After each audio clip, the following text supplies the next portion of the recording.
So, welcome to day 21 of the Beyond the Body 40 days. Thank you so much for showing up.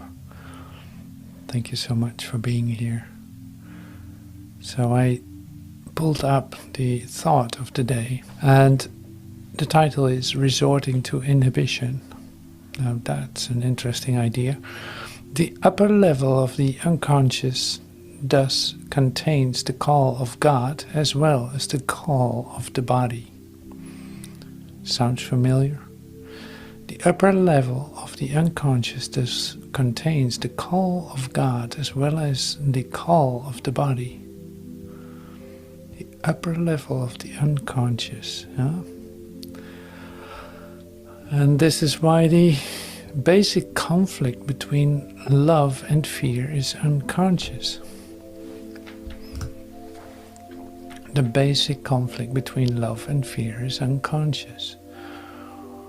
So it's like that's not even a conscious conflict.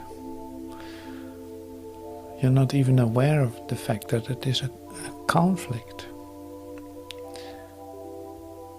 The ego cannot tolerate either and represses both by resorting to inhibition. That is also so interesting that is what it does. Now, why am I pulling this up? And why did I share this in the first place?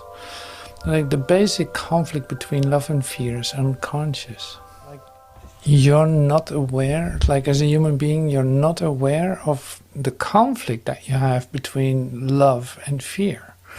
And while it's making all your decisions in a certain sense, and discovering for you, trying to deal with it, with this conflict that you feel just a little below your experience, your conscious experience of yourself, is still a lingering idea of a conflict between love and fear. It's like you hear the call of God, and you hear the call of the body. But on a subconscious level, like, you're not aware of it, but it is like that. So and this goes from this side to that side. So sometimes it's this, sometimes the call of God seems to be a little bit stronger than the call of the body. It's returning back again. It's like, it sounds familiar. Now here, the next step then is, it says, like, what does it do with you? Like, you, in order to balance this, you limit yourself, like you inhibit yourself, you contract, in fact. You try to hold on to what you have, not going too far into the body, but also not going too far into God, into the call for God. Like, if you would completely admit to it, it would be heartbreaking, it would rip you apart. And when you go too much for the body, it's like, well, that's not it either. That, like, there's more than that. So this is already then kind of in a conscious level. But it's interesting to look at it, because it's like, it is not a conscious conflict while you carry it with you.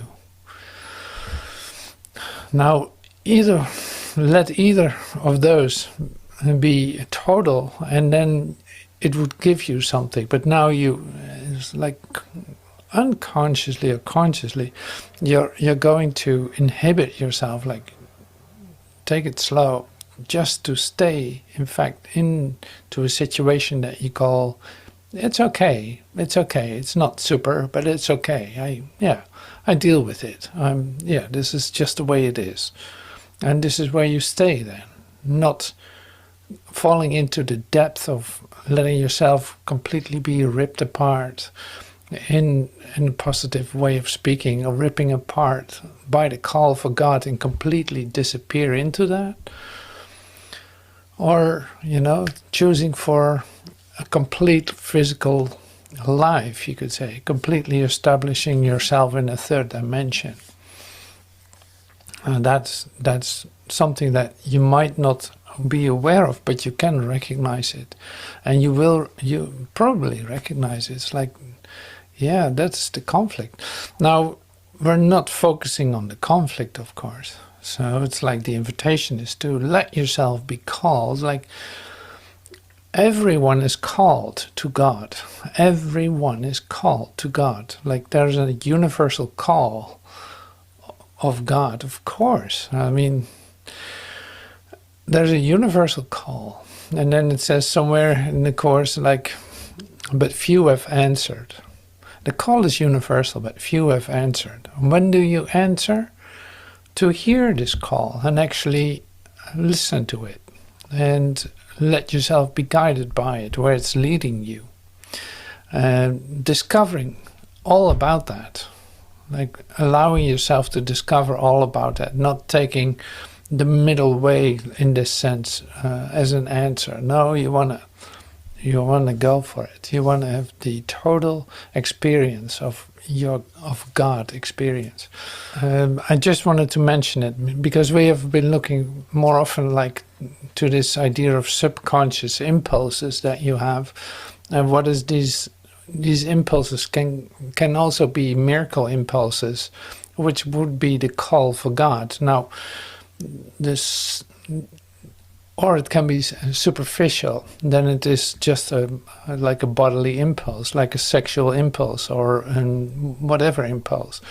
But the deeper layer is the miracle impulse. Now, you don't need to understand this. It's just like we have been sharing about this, and for one way or another, it gives you the opportunity to enter into more clarity about it. But then we have to stand still with that for a moment to really go into it. And that's exactly what we're not going to do right now. So to continue further, there's something else that came up, and that is the guarantee of heaven. Now that came up for a very specific reason too. And that basically shook my, like, I let myself be ripped apart by it. I let myself be opened by it today by spending some time with Master Teacher. In fact, updating or sound processing is recording into a better one. It's still not perfect, but it's a better one. At least you can listen to it without figuring out what he's trying to say. You are fulfilled at this moment, and you never will be. There is nothing outside of truth. Truth is true and nothing else is true. There are no degrees of truism. Truth is not relative. No wonder you're in pain and fear. No wonder. You think there's justice in limitation. You search for it. You eye for an eye it. You set up quid pro quos. I'll give you this, you give me that back. All based on limitation. There isn't any such thing as that. You are everything or you're nothing. How many times have I taught this? How many times I keep saying? I've been saying this for 10,000 years. You stood on the mount 2,000 years ago and told me this, brother. You said to me, don't resist evil. All right. Blessed are the poor in spirit. Blessed are the peacemakers. Wow. Blessed are those who hunger and serve after righteousness. Blessed are those who are persecuted in my name. How many times? Your kingdom is not of this world. So know ye not, you must be born again. Wow. Again and again and again. And finally, what? I come into your sleeping state, into your dead state, and I tell you there is no death, that you are eternal in your own consciousness. Period. What am I making you look at? You can't escape from yourself. I'm causing you, in your own consciousness, to go into a state of acceptance of yourself. You could never come to God by denial of yourself or your brother, who is you. Period. Denial is always hate. Acceptance and forgiveness is always love.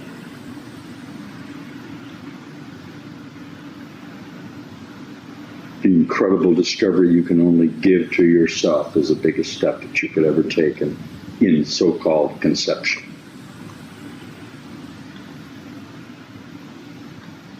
It's your absolute recognition that you are the creator of this. and that all creation finally is the giving of the certainty of your consciousness.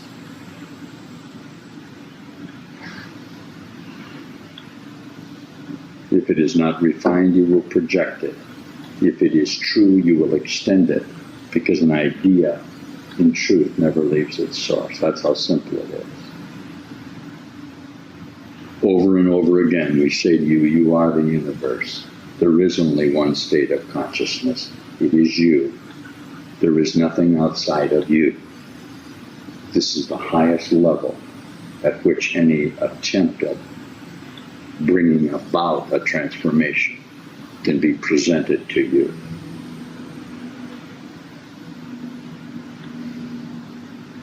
And that's the occurrence that's going on.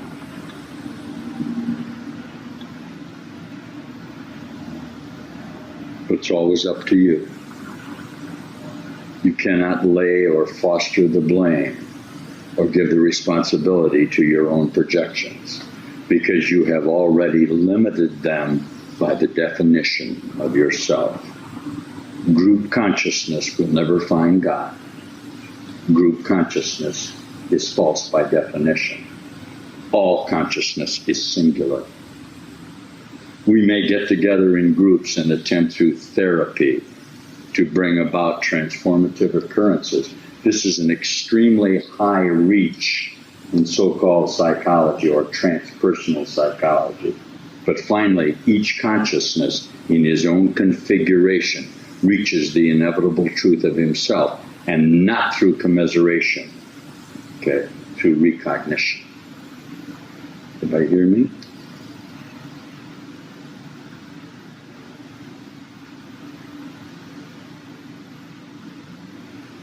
The total in reality is never shared. It is total only in you individually. Wow. What do we teach if it's not subjectivity, finally? Imagine that. That's a very fearful concept for you, brother. It's very difficult. You keep wanting to give honor and value to your own limitation. And you'll do it by constructing family. You'll do it by constructing self-defensive mechanisms. You'll do anything you can to keep from going through the process that will show you that you are in fact eternal and all-conscious. I come to tell you that it's inevitable. Okay. And it will come about in you. And each moment that you make the choice to turn to it, you turn away from the falsity of your own projections. How simple. Full commitment brings immediate result. So does infinite patience. Full commitment and infinite patience are the same thing.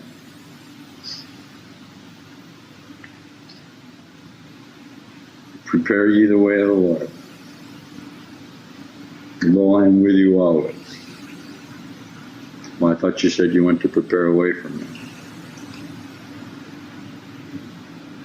The consciousness of the universe is here or it's nowhere. Incredible tendency to come here and then carry something different out with you. It is only you. That's what you're coming to know.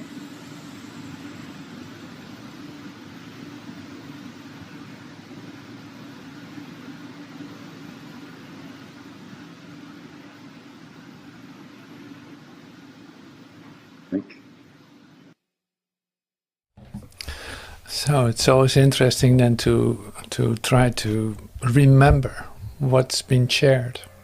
Can you imagine what has been shared? And like, it seems to be such a great structured expression, and then when you have to recall it, it's gone. You wouldn't know what to say about it. It's like you recognize some words, but then it's like, no, this was a total message, and you were exposed to it. And that's sufficient. Like there's a recognition with what is being shared. It was not all clear maybe for you, but it's at least there's a recognition. That was all that was necessary. Like you opened up for a frequency.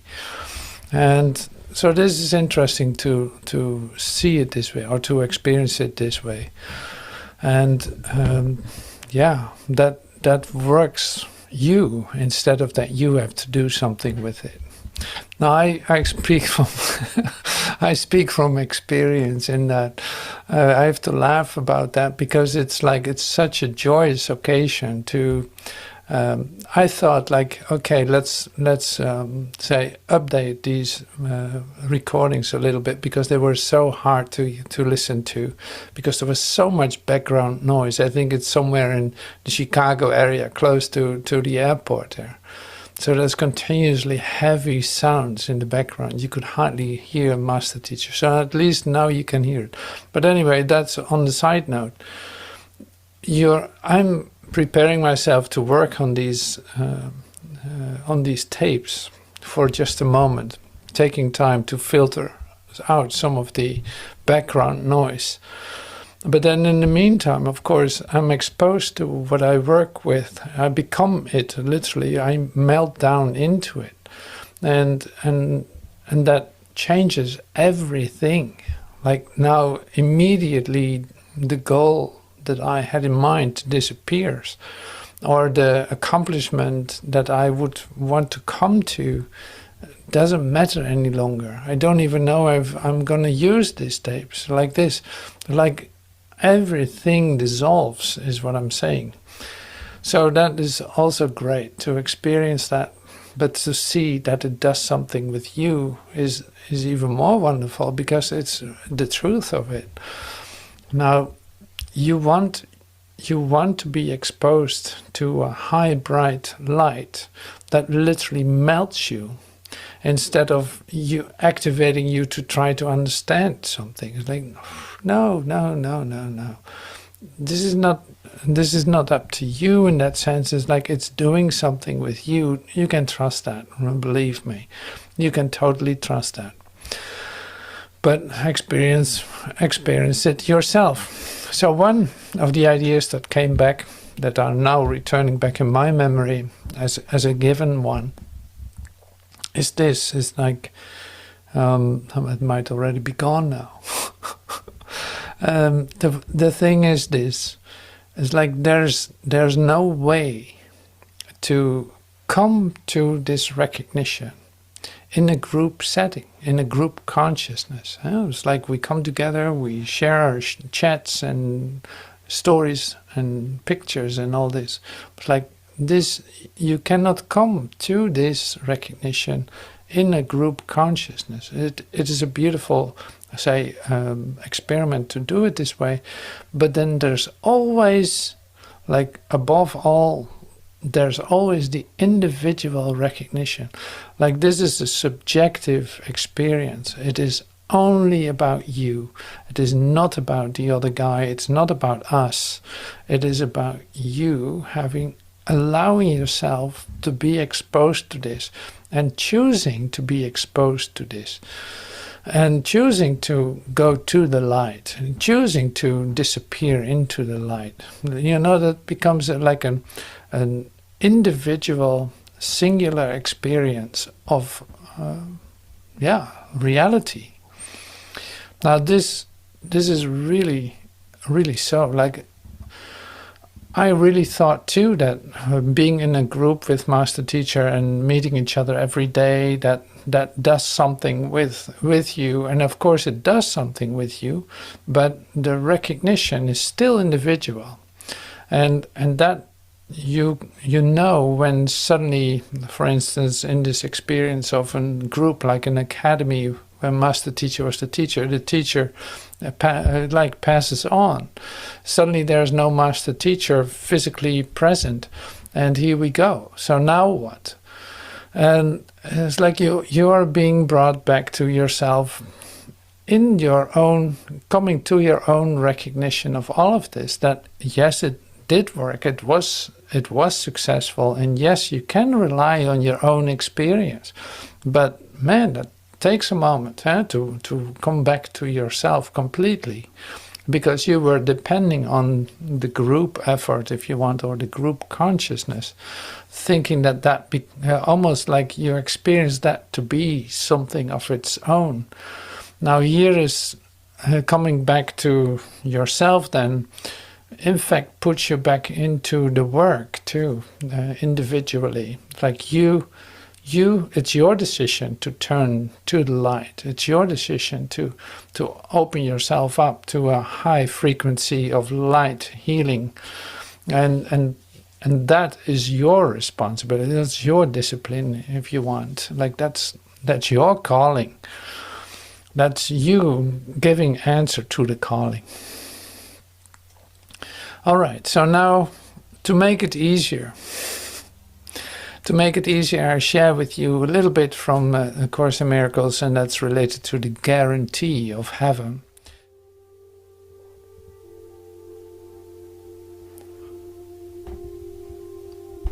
When we are all united in heaven, you will value nothing that you value here. For nothing that you value here, you value wholly. And so you do not value it at all.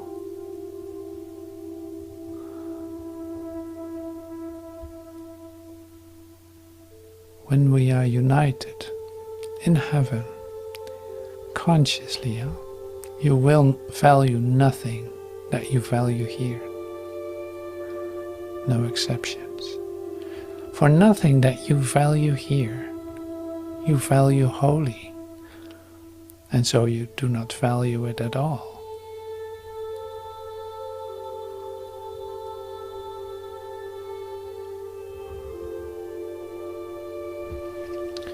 Value is where God placed it. And the value of what God esteems cannot be judged, for it has been established. It is wholly of value.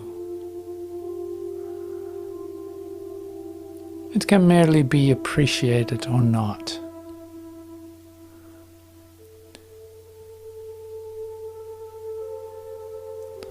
To value it partially is not to know its value.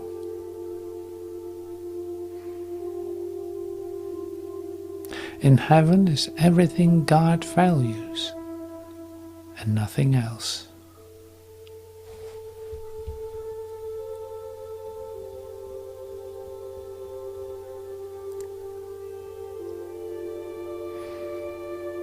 Value is where God placed it.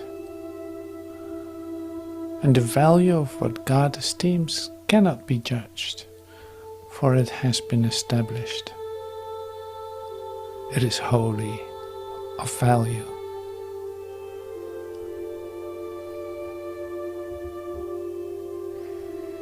Heaven is perfectly unambiguous. Everything is clear and bright and calls forth one response. There is no darkness, there is no contrast, there's no variation, there's no interruption. There's a sense of peace so deep that no dream in this world has ever brought even a dim imagining of what it is.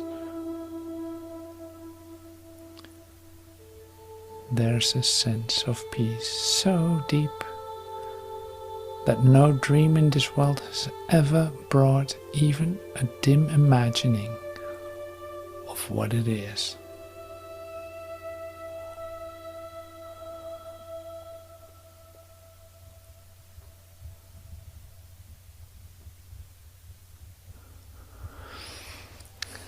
You whose minds are darkened by doubt and guilt, remember this. God gave the Holy Spirit to you and gave him the mission to remove all doubt and every trace of guilt that his dear son has laid upon himself. It is impossible that this mission fail.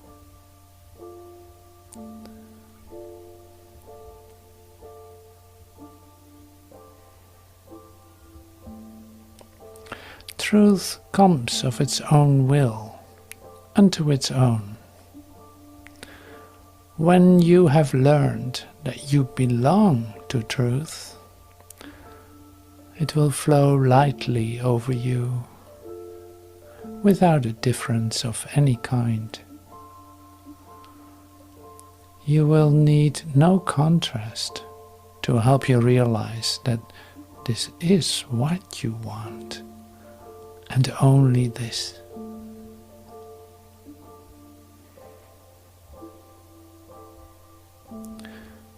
Truth comes of its own will unto its own. When you have learned that you belong to truth, it will flow lightly over you, without a difference of any kind. For you will need no contrast to help you realize that this is what you want, and only this. You will be released, and you will not remember anything you made that was not created for you and by you in return. For how can you remember what was never true, or not remember what has always been? It is this reconciliation with truth, and only truth, in which the peace of heaven lies.